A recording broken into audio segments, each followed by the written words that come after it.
So if we look at the policy of the ANC, the word neoliberal gets bandied about, but for the average Joe on the street, and to indulge my own ignorance, could you just explain what that's really all about? Well, neoliberalism, the term neoliberal is often used as a term of abuse to describe anything people don't like. Right, so, well, I don't like that, it's neoliberal. It's bad for me, it's neoliberal. But what it really means is that, that things that were done by the state are being thrown back onto the market. So the state is retreating, right, doing less, and more is being done on the market. And this is important because typically markets, they might generate growth, but they also generate inequality. So if the state's doing less, typically what that means is that the state is doing less to reduce inequality. So it's bad for the poor.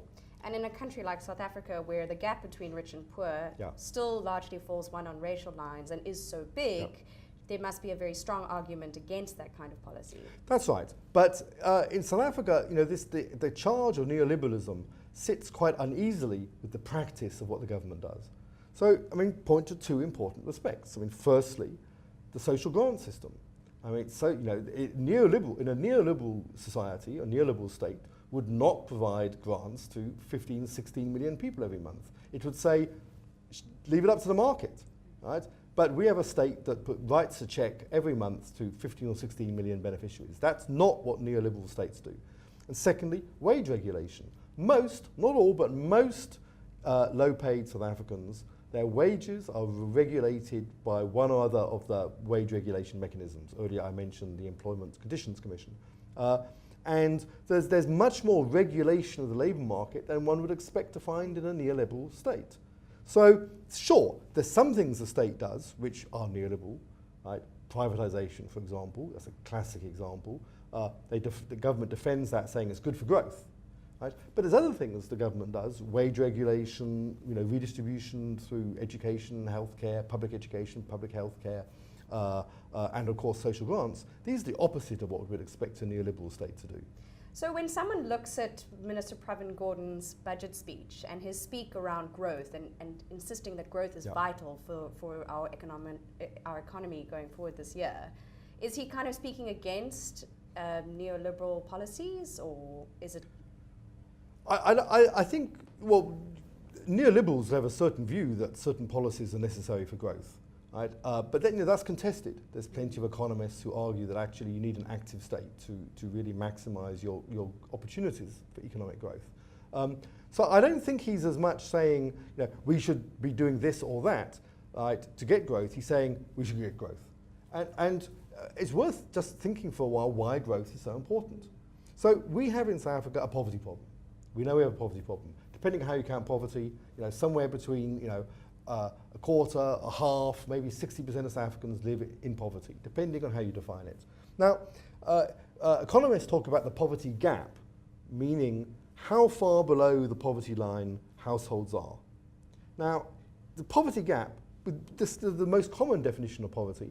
The poverty gap is only 5% of national income. In other words, if you redistributed 5% of national income from the rich to the poor, and you did it perfectly well, very efficiently, you could abolish poverty.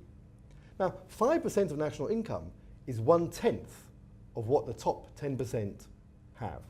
The top 10% have 50% of national income.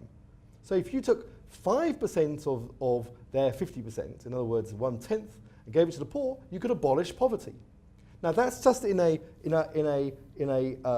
static situation, right? It's much easier if you have growth. I mean, that's easy, in fact. Yeah. It's even easier if you have growth. Because you're not making you don't have to make the rich poorer. You say, what we're going to do, we're not going to make the rich poorer, we're just going to make sure that the rich get richer slightly slower, right, by redistributing to the poor. And trickle that down. So, or redistribute energetically. So if we look at what's happened since 1994, right, the rich have got richer. The rich have prospered. People like, you know, university professors, and in fact most COSATU members, most people in formal employment, almost all people in formal employment have done better, they prospered in real terms, they have better standard of living now than in 1994. Right? If we had taken a little bit of that growth, we could have abolished poverty. Why didn't we? Well, partly because the government actually was allowing the benefits of growth to be captured by the rich. The richer half of the population. And that was a mistake. They could have had slightly higher rates of taxation.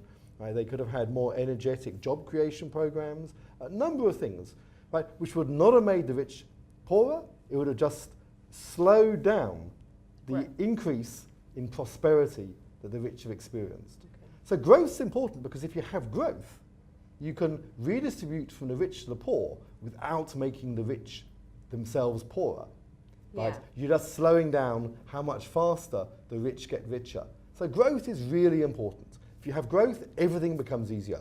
So it's a real problem that the economy is now growing slower than the population. Right? Everything becomes harder.